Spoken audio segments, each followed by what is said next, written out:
Je vous propose dans cette vidéo la correction de l'exercice 3 sur les nombres premiers. Donc ici, on a trois questions indépendantes. Donc la première question, on a la fonction f qui définit sur R+, par f de x est égal à x carré plus x plus 41. Donc la première question, on nous demande de calculer fn pour n entre 1 et 15. La question B, est-ce que fn est un nombre premier pour tout n? Deuxième question, on nous demande de déterminer tous les nombres premiers p tels que 11p plus 1 soit un carré d'un entier. Et enfin, la dernière question, en théorique, donc on nous demande de montrer que n est un carré d'entier si et seulement si il admet un nombre pair de diviseurs positif. Donc commençons par la première question. Donc ici, on nous demande de calculer des images de la fonction f entre 1 et 15. Donc là, on va avoir ce tableau-là. Donc l'image de 1, ça fait 43, de 2, ça fait 47, et ainsi de suite. Maintenant, qu'est-ce qu'on peut remarquer? Si on regarde bien, tous ces nombres-là sont des nombres premiers. Donc, quel que soit n entre 1 et 15, fn est un nombre premier. Et je vous laisse vérifier si vous voulez. Donc là, tous ces nombres-là, c'est des nombres premiers. Maintenant, la question B. Si on regarde cette fonction-là, f de x est égal à x carré plus x plus 41. Si je remplace x par 41, ça va me donner f de 41, qui va être égal à 41 au carré, plus 41, plus 41. Et ce nombre-là, je peux l'écrire sous forme de 41 multiplié par 41 plus 2. Ce qui fait 41 fois 43. Donc du coup, f de 41 n'est pas un nombre premier. Pourquoi? Parce qu'il est divisible par 41 et par 43. Et par 41 fois 43. Donc il a plus que 2 diviseurs. Donc la réponse est non. Passons maintenant à la question 2. Ici, on nous demande de déterminer tous les nombres premiers p, tels que 11p plus 1 soit un carré d'un entier. Donc on cherche p tel que 11p plus 1 soit égal à un carré d'entier. Donc on va dire, il faut que 11p plus 1 soit égal à n au carré, avec n est un entier. Donc ça veut dire quoi? Ça veut dire que 11p est égal à n carré moins 1, ce qui implique que 11p, ça va être égal à n moins 1 fois n plus 1. Donc ça veut dire quoi? Ça veut dire que 11p doit s'écrire sous forme d'un produit. Donc les seules possibilités qu'on va avoir, c'est le couple 1, 11p, ou bien le couple 11 et p. Parce que 11 c'est un nombre premier, p c'est un nombre premier. Donc du coup, on va avoir n-1 qui va être égal à 1, du coup n plus 1 ça va être égal à 11p, ou bien n-1 est égal à 11p, du coup n plus 1 est égal à 1, ou bien n-1 ça va être égal à 11, du coup n plus 1 est égal à p, et enfin n-1 est égal à p, du coup n plus 1 est égal à 11. Donc l'objectif c'est déterminer p. Donc ici, n-1 est égal à 1, donc ça fait n est égal à 2. Du coup, quand je remplace ici n par 2, ça fait 3. Donc 3 est égal à 11p. Ici, on va avoir n est égal à 0. Du coup, ici, moins 1 est égal à 11p. Pour la troisième, je vais avoir n est égal à 12. Du coup, 12 plus 1, ça fait 13, est égal à p. Et enfin, ici, je vais avoir n est égal à 10. Du coup, si p est égal à 10 moins 1, ça fait 9. On sait que p est un nombre premier, donc ça, c'est pas possible pour ce cas-là. Celui-là non plus. P égale à 9, c'est pas possible.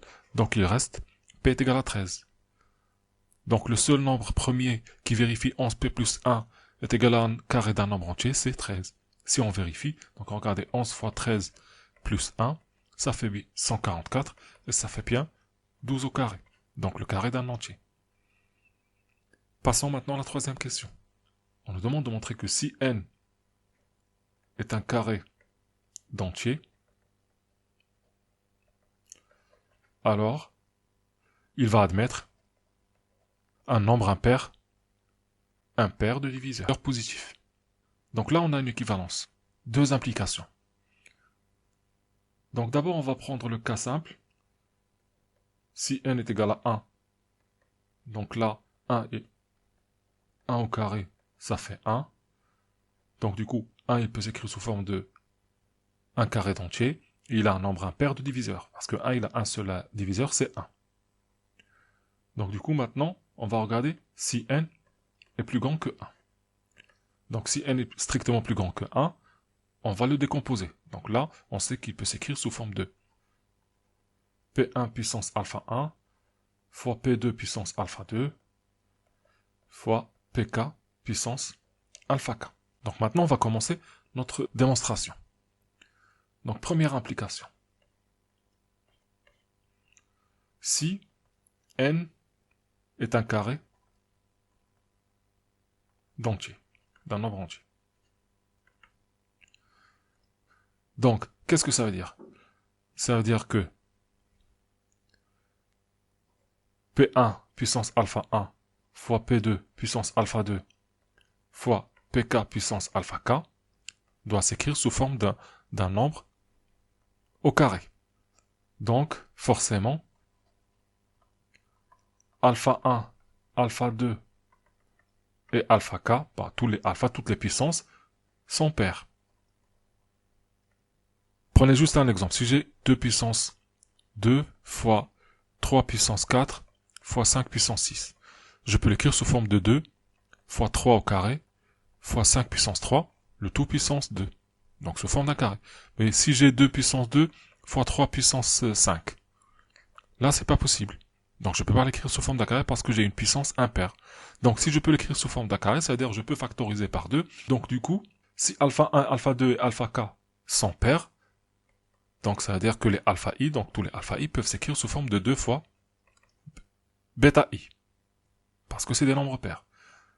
Ainsi, n devient P1 puissance 2 bêta 1 fois P2 puissance 2 bêta 2 fois Pk puissance 2 bêta k. Maintenant, si je regarde le nombre de diviseurs de cet entier n, donc ça va être quoi?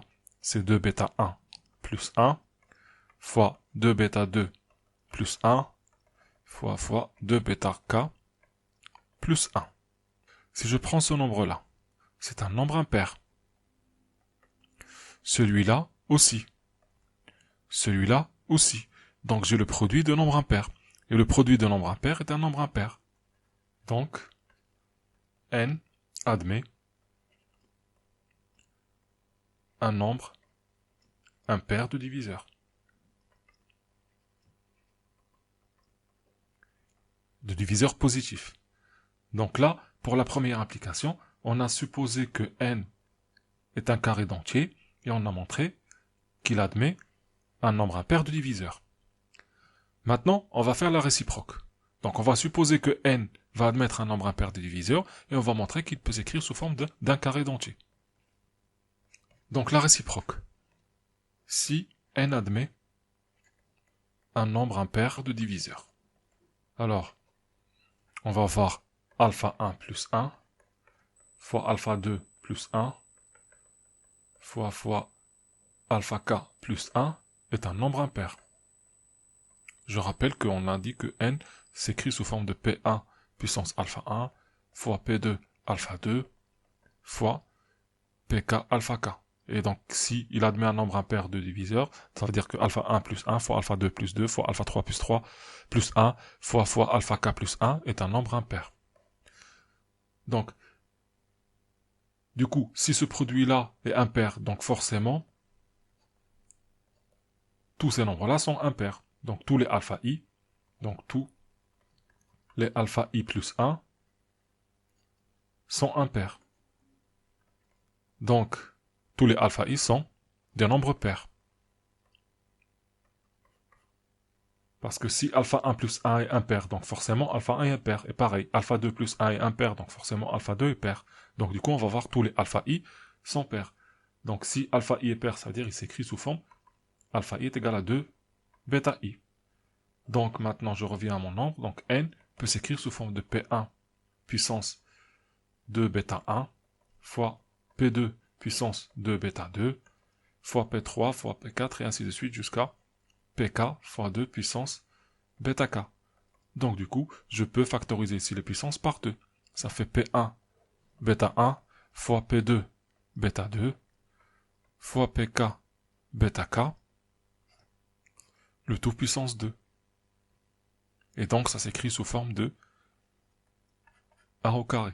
On vient de démontrer que si n admet un nombre impair de diviseur, alors il peut s'écrire sous forme d'un carré d'un entier.